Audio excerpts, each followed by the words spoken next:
Le cheval plaît beaucoup, hein. C'est un vecteur de communication extraordinaire. Avant d'être un cavalier, c'était important d'être un horseman. Always put the horse before the personal ambitions. Vraiment un cheval incroyable.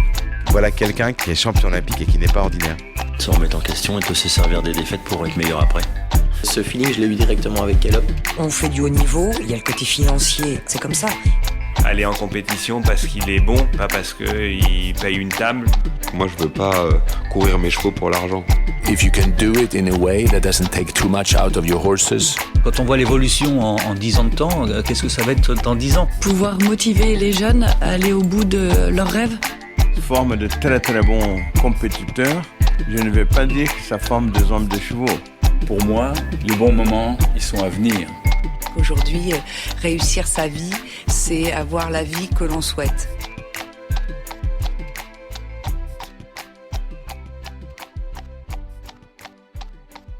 Our guest this week is one of those who have built their career, their business, and, let's face it, their fortune without the inheritance of a family business and without any formal education either.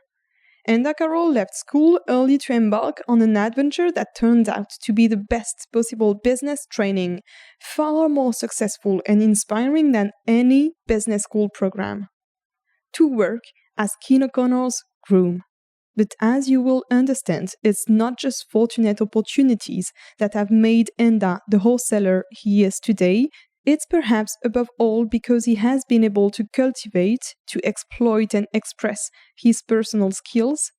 Enda is a visionary. He observes and translates ideas that seem to have potential. He undertakes, he surrounds himself with the right people, and finally, he succeeds in building a stable that is recognized as an international brand, Ashford Farm. Ben Mayer, Bertram Allen, Rodrigo Pessoa, Penelope Leprévost, Kevin Stout, Cameron Henley, Geir Gullikson, so many riders have already found their full star at Ashford Farm. This episode is a kick in the butt, the kind that makes us redefine our circle of possibilities and redouble our motivation. In this back-to-school week, that's obviously all we wish for you. Welcome in I'm Equestrian podcast, and we hope that you will like this episode. Do not forget to send us a private message on Instagram to tell us what you think about our conversation with Enda Carroll.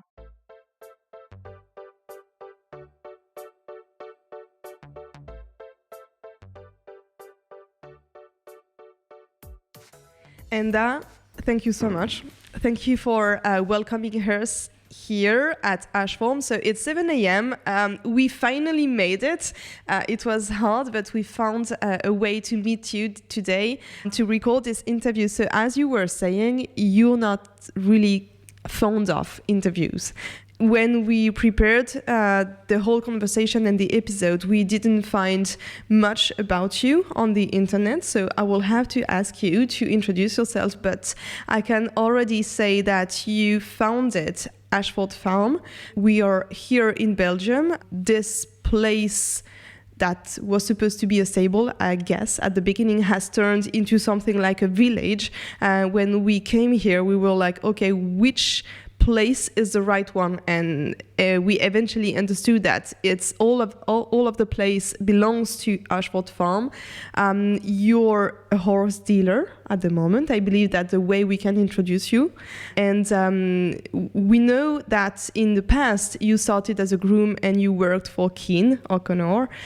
You're Irish, and at the moment, so you're based in Belgium, but you also have places around the world that you have developed to extend the network, to extend your business. So you will tell us about that. But maybe because this is a way we were used to introducing the episode with the guests that we have on the podcast, maybe you can start by explaining and telling the story of how you met the horse and how you got involved in the horse world at the beginning.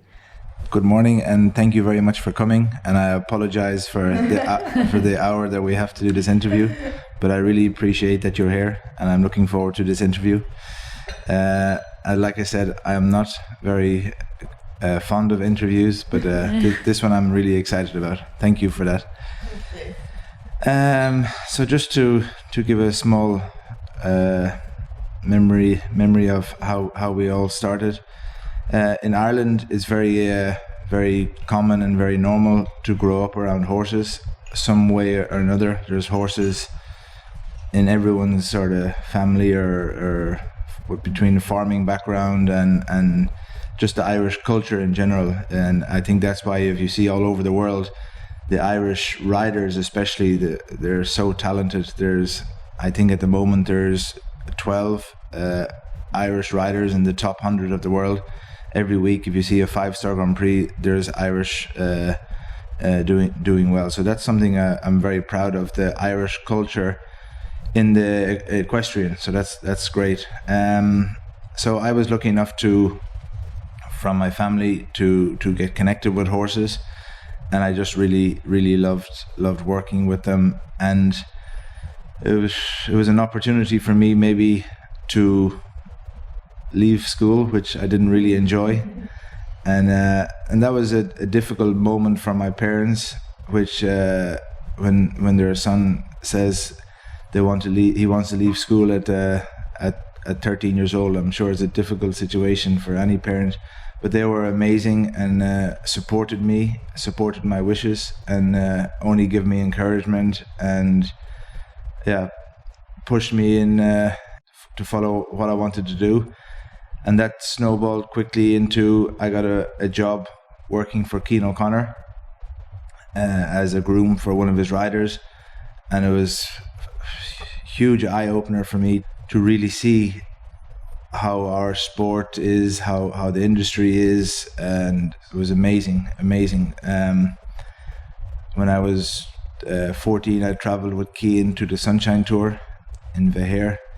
And it was like just a different world of professionalism, sport, people, business, and that was quite sure where I wanted to be, this part of the industry. Did I know 20 years later we would be where we are now? Absolutely not. It's obviously dreams that you put everything together, but it's been an amazing fun journey. Obviously after Cian's I had an ambition to ride, and which I really enjoyed, between grooming and then being an exercise rider, and I developed to be a show jumping rider in a few stables, and that was also a fantastic experience. I rode until I was 21. I rode the European Championships in Athens, a young rider, and I rode the European Championships in Auvers. And then when I was 21, at the end of my young rider years, I was a good rider, but I saw around me so many brilliant riders. I realized it's going to be a difficult life for me if I'm trying to compete with all of these brilliant riders. So I decided to stop riding and start my own business. And I always thought at that point, instead of trying to compete with these brilliant riders, it was better that I try to employ one of these brilliant riders. And that's basically what we did. Obviously, my business started small at 21, but then I think I was maybe 24 or 25 when I employed Marlon.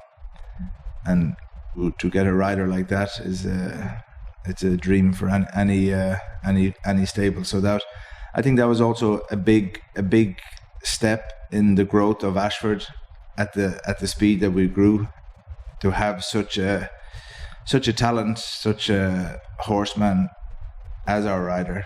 It gave us opportunities, and I think we possibly grew quicker because of his ability, and then other riders followed. And I think it's a key part in our stable to have good riders. But now I would say it's more easy to have good riders because of our reputation. But back then, to get such a rider was amazing. So, Enda, you went from groom to rider, so you actually know how the work is done and what we can expect from this sport. How do you think each of these jobs has shaped your vision of horse business? Well, Actually, I'm very happy of the way I came into the business because I feel like I've seen and experienced from all different views and point of views. That's why today my staff are extremely important to me because I understand the hours and the effort that goes into it from every aspect of our industry. So I don't regret at all the way I've come into the business, and I think it gives me a good perspective of where it is. And also I'm sure we will talk about it later, we're developing a horse show in Portugal, and to also have in my mind from groom's point of view, horse welfare, preparing for the competitions. I think it's still a good background that from where I've started.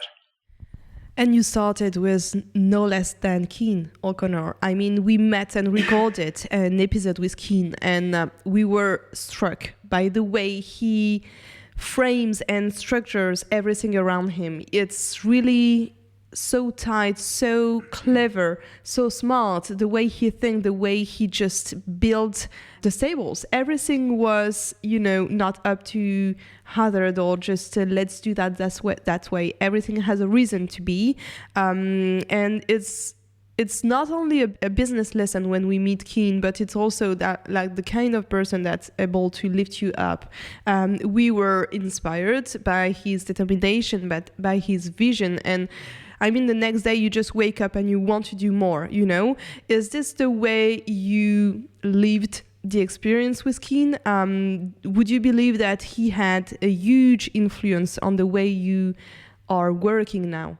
Absolutely. Obviously, everything you've said about Cian is correct.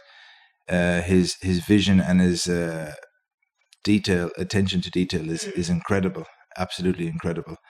But his workforce and his determination is what I admire the most. I always joke with our staff, the rule at Cian's at the time, 5 minutes early is on time, on time is late. And these small things have stayed with me. I don't say army training, but discipline is very important there, and that's how I think he gets to his success, because everything is done not by accident but by a plan, and he makes it happen. So these small details that I've took away from there, I think has been a big part for going back to my riding or to my business. I think it's been an invaluable part. Yeah. I think he is the rider that have the best horses in the world in his stable. He has a plan to go to Paris and to create his stables to go to Paris. Yeah, but I think, again, that's just showing him. I do agree he has the best group of horses in the world, but he went and he focused himself to buying the best horses, to finding sponsors and owners to buy the best horses for him, to manage the best horses. So it's not by accident that he has the best horses in his stable. We have read that a number of sales have helped your career to take off, including Nice Stephanie and Cheyenne and Nenufar Jack. Can you tell us about the genesis of this adventure of Ashford Farm? Yeah, to discuss these couple of horses, it's really nice for me to remember it. It was amazing time. Our company was doing well, and it was very much at the beginning. And I remember very well the deal with family Magret and Penelope. It's even now nice to remember it. For me, at the time, we were a small company, and to sell such a talented horse to such a wonderful rider and such an incredible family like them, it was special. And that obviously the publicity from it, and then it starts to snowball. And then again, selling Cheyenne to HTC for Kevin to ride on the 5-star level, again, it was amazing. Nowadays, we're doing that weekly, selling fantastic horses to high-end riders or high-end families. But back then, it was amazing. It's still very fond memories, actually. So it all started with Nice Stephanie. Was it the first one to really, help your career and your business to take off? I would say it would be one of the first ones. I had another horse previous to that. It was called the Patriot.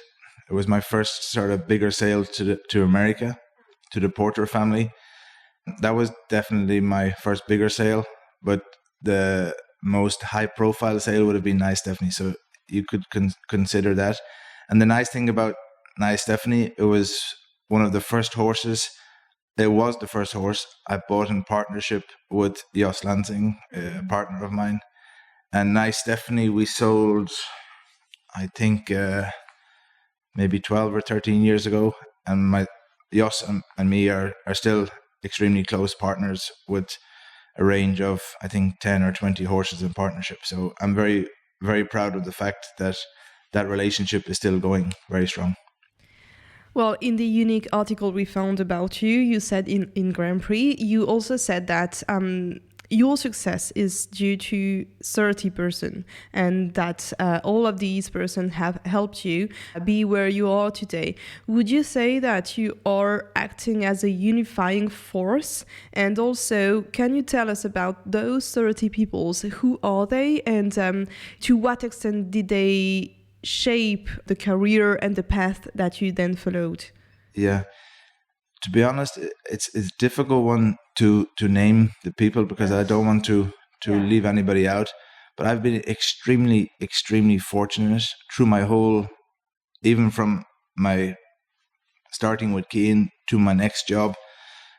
Somebody made an extreme effort with a phone call to get me that next position, or from my young rider days to get a better job. I've always been extremely fortunate of people supporting me and, you could say, believing in me or taking the time to give me knowledge, to give me some guidance. I've been supported by very, very talented business people who just takes the time to advise me, to guide me, or people who supported me when we first bought our farm to make it happen, or to first buy our group of horses, or again with starting the company till today. I'm still surrounded by incredible support. I don't know why that has happened, but it's been without doubt the most important part of my journey is the support of other people. So then, Enda, can you tell us more about Ashford Farm, its development and this current organization, how does it actually work, who are the people involved, who ride, who buy, who sell the horses? Can you tell us more? Yeah, so we started Ashford. It was obviously a very small company, but I don't know why at the time I had in my mind we need to make Ashford as a brand. And at the time, it was not really common in the horse business to have that. But I'm happy I did. And now as I see, and it was a lot of investment, a lot of cost, but I think it was also a part for us to grow quicker in the industry. And now I think we're recognized as a brand. And I see other stables now also becoming brands, because actually our industry is a brand, or you can call it like that. So we started like that, and it's been fun and it's developed well. Ashford now is, as you said when you introduced, it's grown a lot, and we have quite a lot of plans and visions and dreams. And without good people, these dreams cannot happen. And again, we are surrounded by great people, from our stable managers to our riders to clients relations, our sales. Every person in the team plays a big part of it. And without these amazing people, the circle wouldn't go around. So you have developed a leg of Ashford Farm in Portugal, as you said. Why did you make this choice, and what are the ambitions with this development? So me and my family went to the Algarve in Portugal, actually right in the middle of COVID. I think it was 21. And I just fell in love with the area. I thought it was the most incredible little oasis ever. And then I went home thinking, how can we turn this into an opportunity for my family to be here for larger periods of time and to turn it into a business. So then I decided we should make a show there. Again, going back to always being lucky with people around me, I found a guy in Portugal, a wonderful guy, and he found me a unique piece of ground, 85 hectares. So to find 85 hectares in the Algarve is not so easy. And we found the most beautiful property, 10 minutes from Faro Airport, right in the middle of Vilamora. So that has been unique.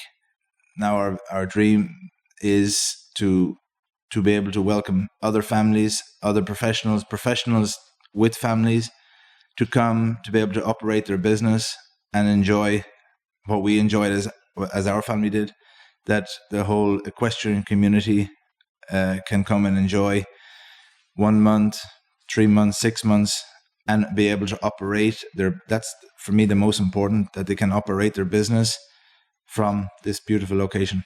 When you mentioned this Portugal facilities earlier, you said that you're having a vision about everything that must be done about it, especially horse welfare. How do you picture the place? How do you picture the organization? What do you want to do? There's one thing but I think we will discuss this a little bit further, but you said that you had a vision about marketing, about building Ashford as a brand. So I believe and I'm sure that you already picture the new organization of this show as something special with improved service for everyone. So what can we expect from that? Yes, so just going we'll first talk about the horses. The horse welfare is extremely important, from stabling to even just, for example, walkways, lunging areas, which you don't even think about, but on several of these events, a massive danger and requirement is for horses hand walking. Every day there's hundreds of horses hand walking, just to have a safe, good environment for hand walking horses. You don't even think about it, but it's a very important part. Did you went to Ocala? I've never been yet to the new Ocala, but it's on our list. Our team are going to go there for some inspiration. But this is the level that we would like to exceed to. It's wonderful what they've invested in Ocala and for the horse industry. So apart from the safe walking areas, what do you want to do? Yeah, we want to also try to improve the quality for grooms, obviously with simple things like restaurants, accessibility to restaurants, but also what is very important, and it has a rolling effect, we want the jumping hours to be on normal jumping hours, because first of all, it has for the riders, it's a benefit, but also for the grooms, because if a competition is starting at 7:30 in the morning, grooms are starting at 5, and that's not fun for anybody. So we would like to have the operating hours more pleasant, which will fall back to the grooms. We'll have more comfortable working hours. And then we also would like to probably speak to grooms for advice, where we can improve, we've already spoken to our team, and we would like to know what requirements, what needs, any suggestions. Obviously, we can't do everybody's suggestion, but we will definitely be looking at hearing from grooms, from assistants, what we can do to make things better. But horse welfare will be priority. So you definitely need to use a design thinking workshop. Yes. I don't know if you know that. Yes. Super useful. Yeah, that's something we have to look into. All right. So you said that you have no education from university, business school, but yet you built a whole brand, and not only a stables, but just you had a marketing strategy, you have a branding strategy, and that's something that really interests us, because we have a marketing agency apart from the media, and it's not so common to find in the equestrian industry someone who apply this marketing vision, who apply the regular tools that we have in other industries into the equestrian sport. We find that very often the businesses are a little, not obsolete, but delayed regarding compared to what actually is done in other markets. So where did you find this vision? Where did you find this will of having a brand, of using marketing techniques to build your business?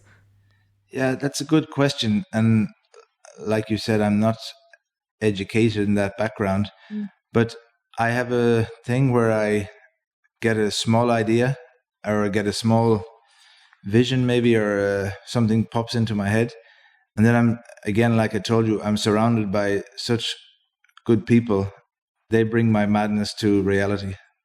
And sometimes they tell me that it's crazy and we don't do it. But in general, I'm not the brains behind it, to be honest. We have really, really good people. I don't know where these ideas come from. And I bring it to them and they make it brilliant. When did you founded Ashford Farm? We founded Ashford Farm in, I think, 2012. Okay. Yeah. So it's still very young. Yes. But do you think that selling and marketing horses has become more difficult over the years? I think now of the issues of vet checks, which are also increasingly strict. So can you tell us about that? The industry has changed a lot, even in 12 years. When I was starting, or when we were active in our company, we were selling about 350 horses a year. We were buying horses, and the standard vet check at the time was about 12 x-rays and no ultrasounds, nothing like that. Now we're selling about 100 horses a year. Vet checks are with 50 plus x-rays. So the more x-rays you take, the more you find. Ultrasounds and so on.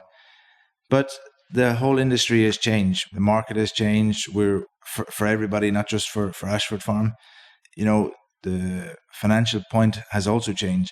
So I can understand clients wanting to do as much research and like a due diligence as possible to limit their risk, because it is large investments and it is a large amount of money that we try to limit as much risk as possible. And during and after COVID, the horse trade exploded. How do you think the situation is today? Yeah, it's funny because we all rushed home from our tours wherever we were. We were in Sunshine Tour, and we all prepared for the worst. Business was going to stop and everything. But actually, from COVID, it kept going, which is surprisingly, it kept going even maybe better. We had no customers traveling, but we were creating, video sales and all sorts of different creative deals. And it's actually quite funny. We were considering to build this new office. It was quite a large investment. We had all prepared before COVID. And then we got home from Sunshine Tour, and we had a meeting with our architects, online meeting with our architects. And I said, let's cancel the project and we will see what happens in 12 months with the pandemic.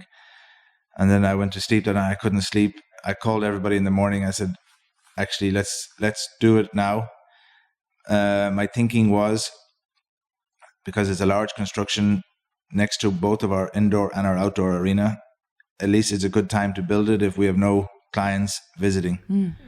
And actually, it was the best thing that we could have done, because thankfully business kept moving, and we got our office finished, and the next year we were able to welcome clients again, and everything was finished. But going back to the question about the industry, it never really slowed down, which is as surprising for me as it is for you.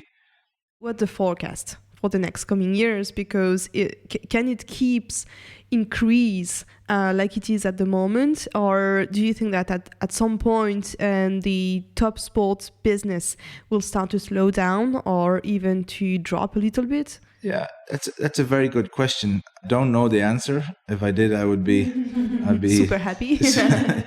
But the thing is, the way I see it, The horse industry is growing at a massive rate. If you see at all of the horse shows, between Sunshine Tour to Centaur to Saint-Tropez to wherever, they're all full. There's waiting lists to come into all the shows. So that means there's a lot of people in the industry, and there's a lot of new people coming in the industry. So the horse industry is very healthy, and it's a wonderful industry, and it's a wonderful sport for people to get involved in. So from that point of view, I think it's very healthy. Obviously, running up to the Olympic Games, there's always a big push for horse sales to buy before the cutoff date. But even after that, there's still a huge demand for high-end horses. I'm guessing there can be a small slowdown in the business, because at every point, every business, every industry has a recorrection, which is healthy. But if you look back over history, even in the 70s, 80s, 90s, horse business there's always people who want to buy good horses, if you go back in history. So I think going forward, I think the horse business will stay very healthy, but I do expect there might be a small correction in the market.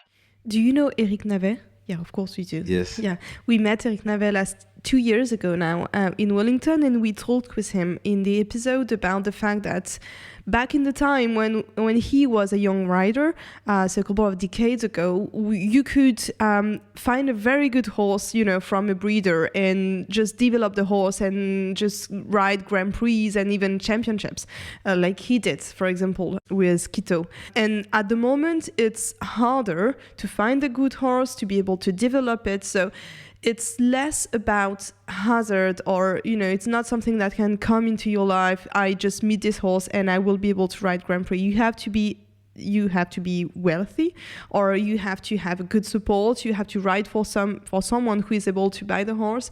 Do you think that something like that can happen again, like to find the super good horse, to develop it, and to be able to ride Grand Prix? Yes, absolutely. That has changed massively, because I think also the financial aspect of our business has changed massively. There is the opportunity for someone to find that horse and to rise their way up to the highest level of the sport. But the unfortunate part, when you get to that opportunity of where you want to be in the sport, the financial offers that you're going to receive, it's going to be very difficult to keep that horse.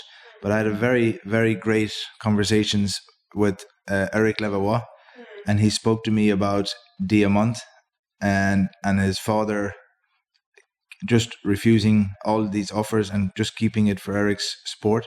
So you have to decide, do you take the money or do you really keep it for your sport?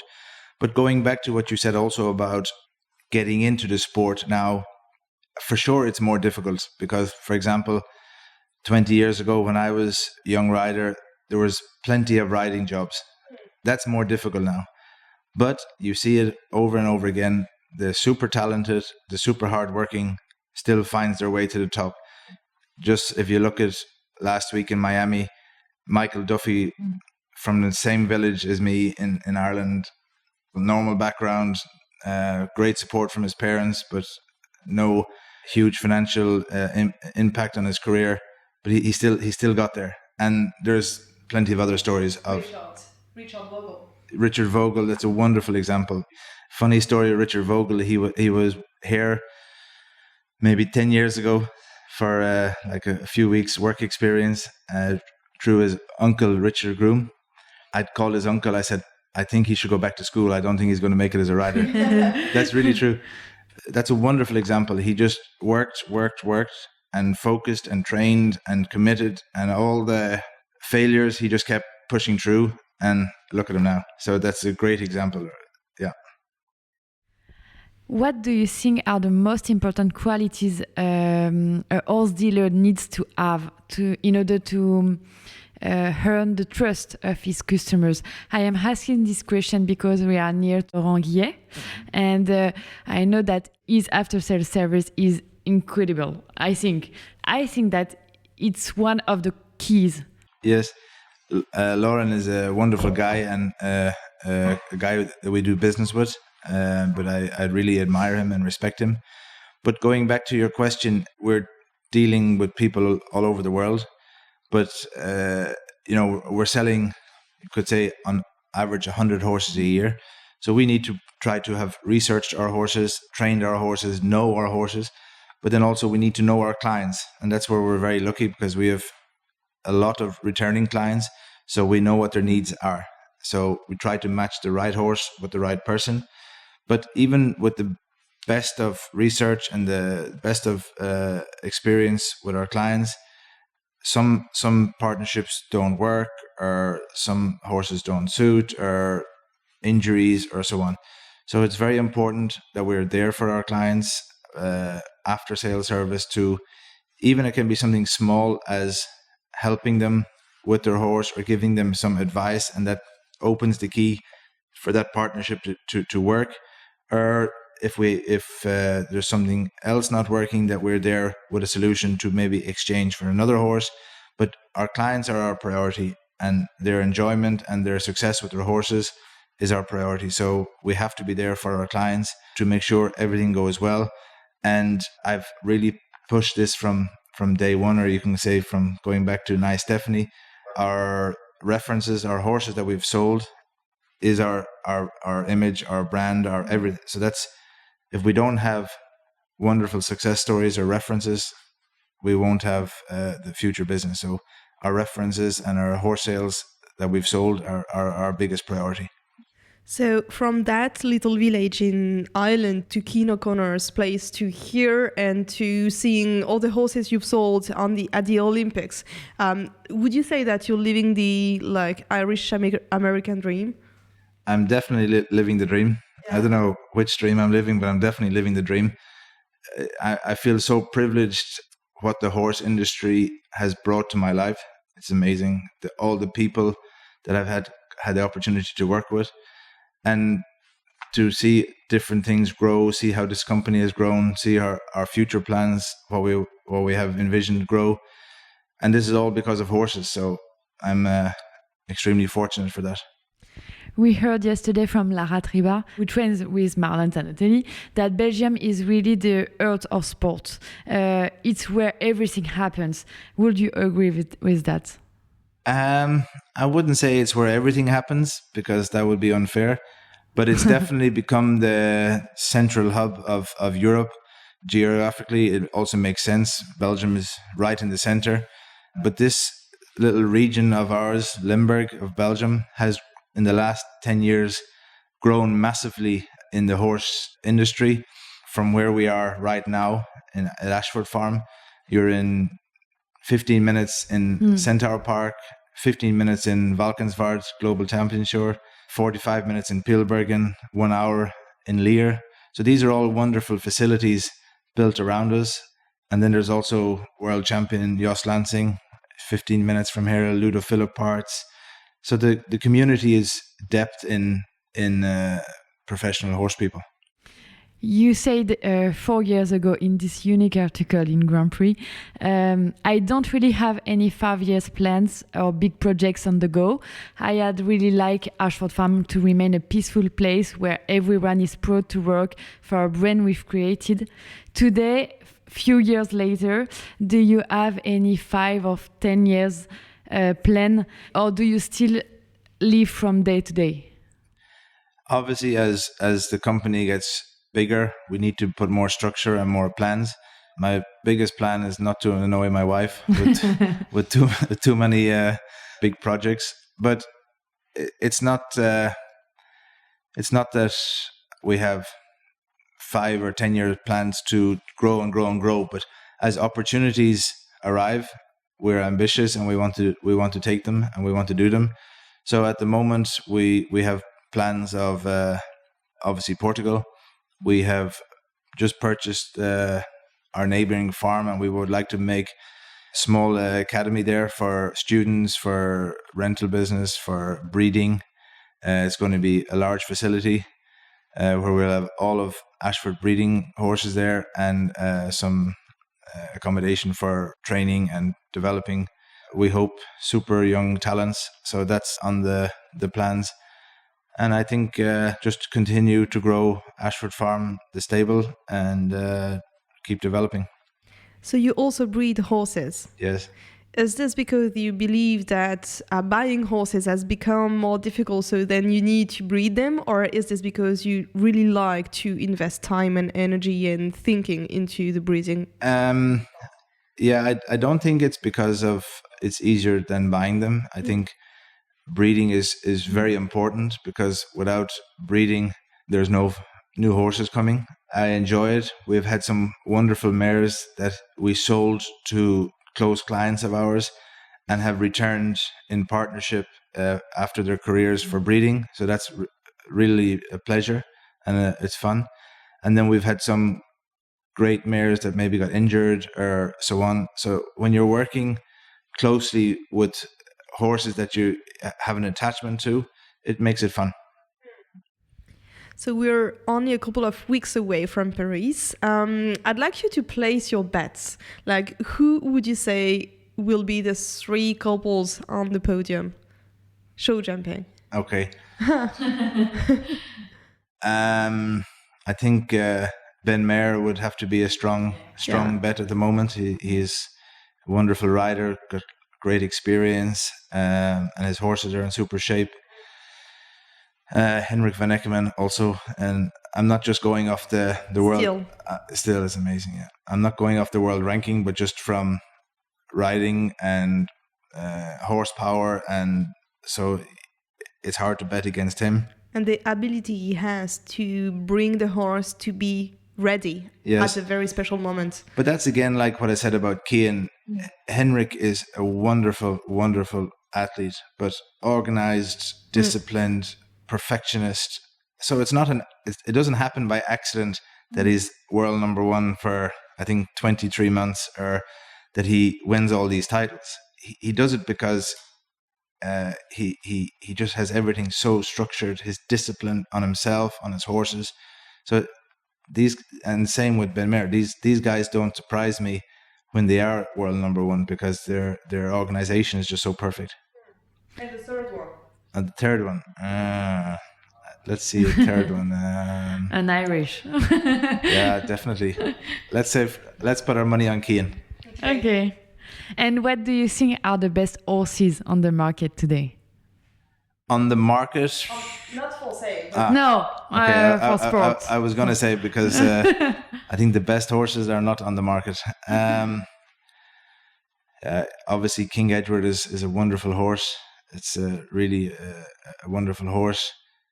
I'm really like McLean Ward's new horse, Elix. It looks very talented. And the next one, Julian Epper's horse, is wonderful also, Dubai. Yeah, Dubai. He said, I read an article this morning, I believe, where he said he has never ridden any horse like that.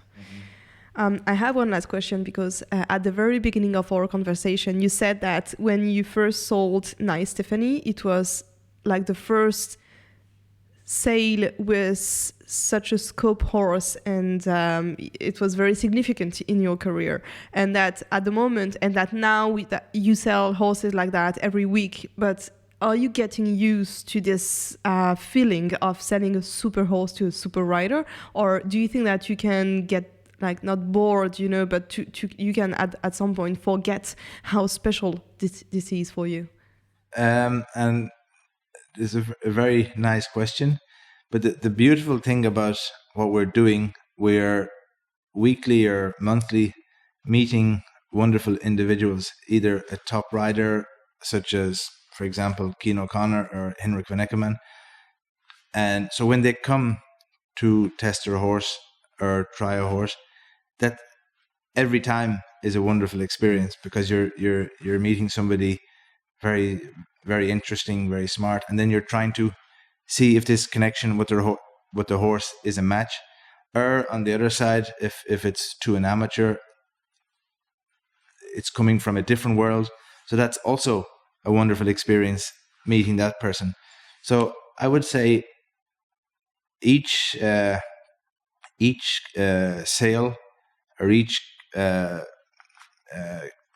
partner or connection with a horse and a client, it's still very important, and it's still something that it's my biggest, from all of our projects and everything, selling is my favorite. It's where my passion is. I really love being out in our arena with our clients and trying to connect the right horse with our clients. That's will always be my favorite passion. So next time we see you, we're looking forward to be able to traveling to Portugal and to experiencing a new type of show. Yes, that's my ambition also. Well, that's all we wish.